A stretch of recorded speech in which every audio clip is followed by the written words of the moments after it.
Greetings, beautiful people. My name is Simon Javan Okelo. I am excited to be here for another episode of the Madaraka Podcast, and we are inside the lab at the Seattle Drum School of Music in Georgetown, which is south of Seattle, Washington. We are literally south of downtown, just less than 10 minutes if you're in downtown, if you want to join us. But I'm really privileged to be here with Fancy, who is an incredible leader in our community, and the CEO of Elevate PR Company. How are you doing? I'm doing well today. Thank you. How Excellent. are you? I'm doing great. I'm doing great. Thank you for making the time to join me for today's episode of the Madaraka Podcast. You know, you're one of the people who I always look for in the community if I want to know where things are happening or, what event is going on in the community that I need to be paying attention to. And I'm really privileged that we are now collaborating on a project. We are collaborating on Madaraka Festival this year in Seattle. But I've really been curious and interested in learning more about you and your journey, where this whole energy and enthusiasm about life, but also about just work and passion and storytelling came from. So I want you to take us back to where it began in Maryland. I don't meet so many people who grew up in the East Coast and then ended up in Seattle. So, and I know a few people from Maryland, but now I have an opportunity to learn how it was like growing up there, Yeah. So I am originally born in California, but when we were about 5-6 years old, my mom moved us to Maryland to be with our cousin. Most of our family is still in Panama. So at that time, my mom was a single mom, and she just wanted to be close to someone who could help support her raising us. And I really did enjoy growing up there. We did move around a lot, and we were primarily raised in a lot of Black communities. The last community that we lived in was called Howard County, and the architect that designed that community actually designed that community so lower income families could live very closely to wealthy families in order to give us access to higher education.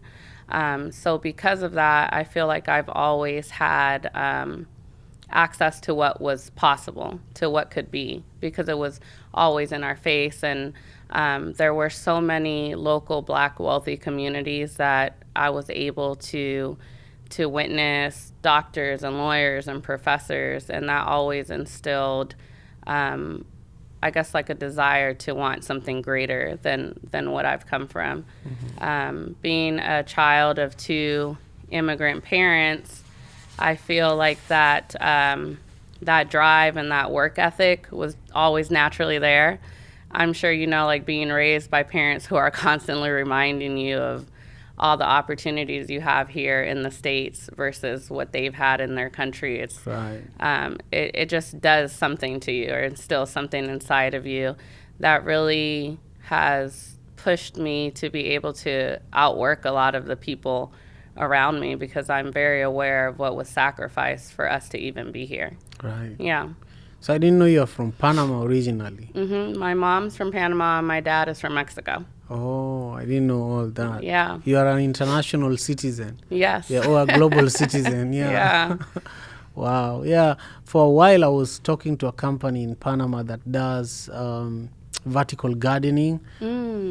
Many people don't know, but Panama is actually quite technologically advanced when it comes to research. I think a lot of companies go there to experiment and build things, I don't know why, but I'm happy to be sitting with her. Yeah. How do you say, like, someone from Panama? Panamanian. Panamanian. Yes. I didn't want to butcher it or anything. Well, a lot of people don't even know that Panama is a country. So they'll say, like, oh, like, where are you from, or what are you? I'm like, Panamanian. And they're like, what's that? Yeah, that's so funny. So then, growing up in Maryland and then Seattle, how did you end up here?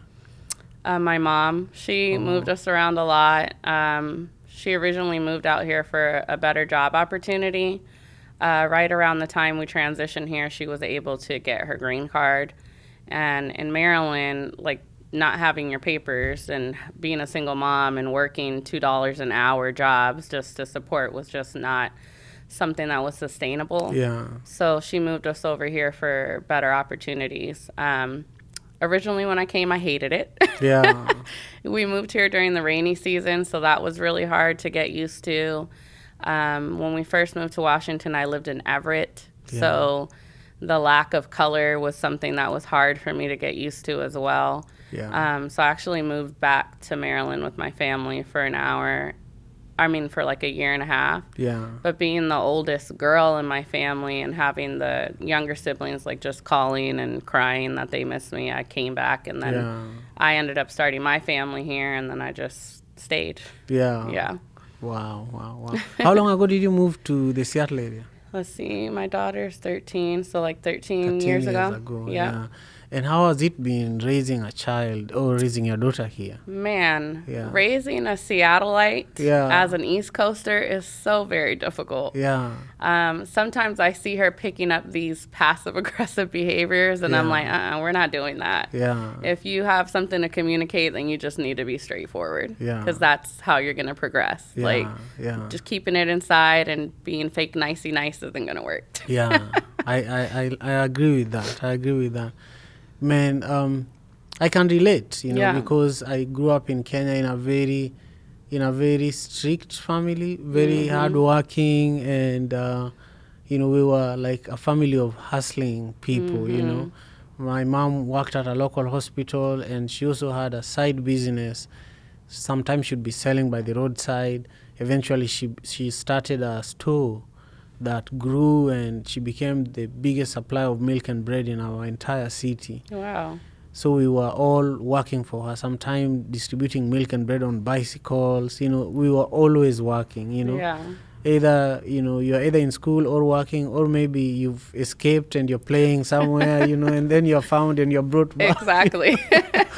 Anyway, but my kids here, they have no idea how privileged they are. Last night I was with my youngest daughter, second born, and I was on her bunk bed, and she was just saying, I have a terrible life. And I was telling her, you have a terrible life, and you're in a bunk bed with so many teddy bears. And then she's like, yeah, my life is terrible. Then I told her, look, there are kids who actually they go to poop outside in the bush somewhere. They share a bed with 7 siblings. And then she was like, really? I want that life, I thought she'd be like, wow, that's hard, Yeah. But then she's like, oh, that's the life I want. That sounds fun. So I was like, okay, well then I don't know how to help you, Yeah. And then she said, Daddy, really, I feel like I have a hard life. And then I told her, well, just pray to your God, talk to your God slowly and quietly, and ask him to, to help you appreciate the life that you have, because sometimes kids can be smarter than us. Like I could not help her. Anyway, I want us to come back to Elevate PR. A lot of people struggle with amplifying their stories, amplifying their brands, telling their stories, and I feel like the work you're doing is really critical in helping brands, in helping even individuals, because these days you have to build your personal brand in order to thrive even as a business person. I want you to just speak about the value of starting a PR company, because many people start other businesses. Many people, especially immigrants like us, others start coffee shops, others start food businesses, others start even tech companies, But why did you pick this path, and why is it important to you? So originally, I like to tell everyone that really this business started me. During the BLM movement, my 2 older kids were really struggling with just everything that they were seeing in the media and the conversations that they were hearing, and just the context of what the media was highlighting during that time. So I was protesting a lot. They wanted to come with me. It wasn't safe for them to come in Seattle with just the way the police were behaving out here. So I put together a protest in Renton initially, like specifically for children and families. where we invited the children actually to lead the protest, to teach them that they do have power, even as one individual, to create change. And that I definitely learned from my mom. Even in Panama, because she's a Black Panamanian, there was a lot of racial issues that she was always constantly fighting for. Even as a teenager, she was getting arrested just for civil rights movements and all of that. So from a very young age, I've always had that instilled in me. If you have the power to stick up for something that you believe in, then you should do it, especially when it's on behalf of other people.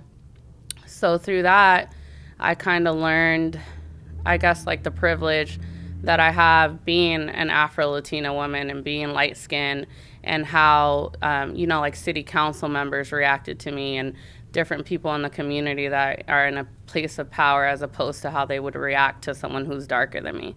And I really don't take that responsibility lightly. And after the protest, the city asked me to put together an art walk for Black artists for the city of Renton during COVID. And that was a little difficult to navigate just because there was still all the strict guidelines, but we hung art in the window fronts, and we had performers digitally recorded and had flat screens TVs all over downtown Renton so that people could come and enjoy the art walk. And then everything kind of just grew from there. And, people started to ask me, like, so what is it that you do? And I would jokingly say, well, I could be your number one hype man, because I'm actually really good at promoting people and advocating for people, just because naturally I want to support others. And maybe it is the cultural background. We are a village people. We did, growing up, we did have like 4 or 5 families living in one house. Lucy, which was like the house mom, she stayed home to take care of all the kids while all the other parents went to work. So that community mindset and that supporting one another in order for everyone to be lifted up is something that I was raised in. So creating a business around things that come naturally to me, I'm just so very blessed to be able to do that. And I just started researching, like, what can I actually do with this? And came across PR and started doing all the research on that. Like, what does PR actually mean? Like, what does that entail? And I remember calling my sister and I'm like, I think I want to start a PR business. And she's like, yeah, duh, you should do that. Yeah. She's like, you're literally a PR girl. That's what you do. Yeah, I love And I'm like, okay, well, now I know the official verbiage to use, and everything just kind of grew from there. I love that. Yeah. I feel like we need more PR companies, especially for people of color, in Seattle and also worldwide, because even though we are good storytellers, our stories need to be in the right places for people to be able to.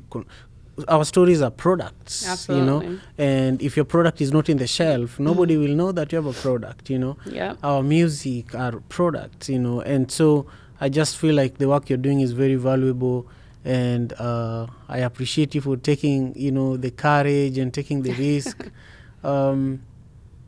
I speak about taking the risk because it's not easy to start a business, especially as an immigrant in this country and in Seattle specifically.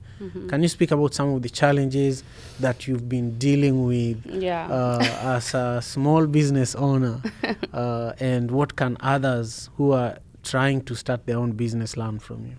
Yeah, so one of the hardest things for me has been being a woman in business, and sometimes dealing with my male counterparts and not being treated as an equal.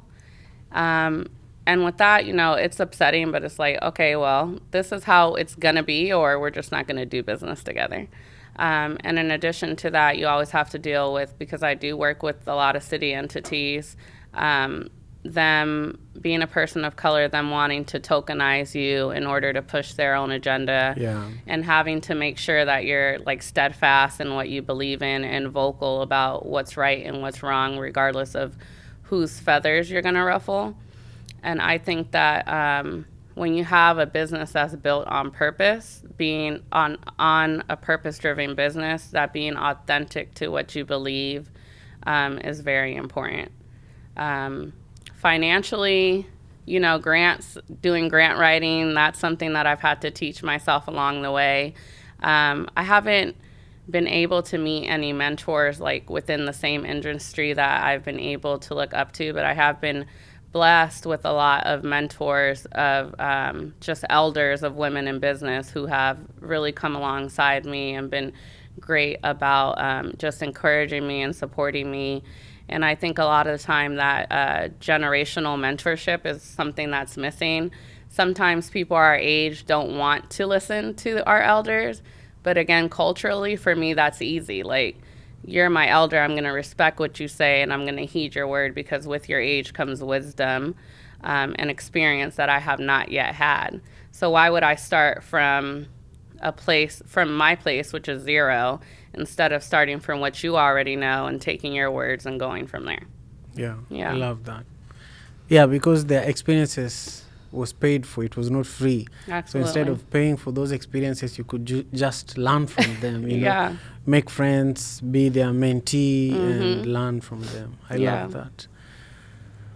Well, if someone wants to stay connected with you, if someone wants to become your client, how can they do that? So best way to get a hold of me is reaching out through Instagram at ElevatePRM is our IG handle. I'm very good about getting back to people via DMs. When you do DM the IG account, you're always going to get me. I love that. One of the things I love to ask my guests currently, because it's the 10-year anniversary of Madaraka Festival, and we are in the Madaraka Podcast, is to share 3 tips when it comes to event production. I know you attend a lot of events. First, before you answer, you share your 3 tips of what anyone thinking of producing a live music event, or any event for that matter, what they need to be thinking about. Speak to those 3 things, but also speak to why you love being out there, you know, because I feel that for me, I need to do more of that. You know, and I have my own reasons why I can't. I physically just can't be there. So I'm building alliances with people who can be everywhere, you know. But why is this important to you, especially? I want to know. I'm curious. Building connections for me is something that really fulfills me as a person and as a business owner. And alongside with one of the tips, I would definitely say like collaboration and community over competition always. I'm a big believer, if you want to incorporate something into something that you're creating and you have a friend or an acquaintance that's already a lead in that industry, then why not include them in something that you're building, because they're already an expert in that. It'll help elevate the entire experience for the guests as well as your event, and help further profit margins in general. So that's something that's really important to me. Inclusion, like I said earlier, that if you are creating spaces and situations where you can elevate multiple people and multiple businesses at one time, like that's something that's really important to me. I really love to see everyone win. It just makes my heart so happy. Like, even with the pop-up market that we own, connecting them to like local businesses for them to have their products in stores that they wouldn't necessarily have been able to get into, and expanding their demographic to different audience is just really amazing to see, because you're not just supporting that business owner, you're also supporting their family. You know, you're helping them create generational wealth, and when their children get older and they're watching their parents like create this life through entrepreneurship, they could also do that as well. So you're really changing community, not for just like one person, but generationally. I love that. Yeah. So look at the camera behind me and just say your names, and also let the people who are watching know that they should subscribe to Madaraka Podcast. Okay. My name is Fancy Vargas. I'm the CEO and creative director of Elevate PR Management. And if you haven't yet, you should subscribe to the Madaraka Festival, and make sure that you guys buy those tickets when they go on sale for June 17th and 18th. I love that. The tickets are already on sale. Oh, they're already on sale. Okay, I'll perfect. send you the link after this conversation. We need those tickets to be sold Yes. ASAP. Yeah. I really appreciate you making the time for us to connect today, and for my guests who are viewing the show on YouTube. I just want you to know that you're really special. I really appreciate you making the time. And if you haven't subscribed to the channel, this is a good time for you to do that. My guest today has been Fancy Vargas, who is the CEO of Elevate PR company. And it's really been an honor having you here. Do you have any closing comments before we wrap up? Let's see. Always support local guys. If you guys see these local creatives creating all these experiences because they want to create something special for you, make sure you support. And support doesn't have to come in the form of spending money. Liking, sharing, and commenting on a post that these creatives take time to create these content for you is just as important. Excellent. Yeah. And thanks to my producer, Jay Codes, for making this happen. Peace and love.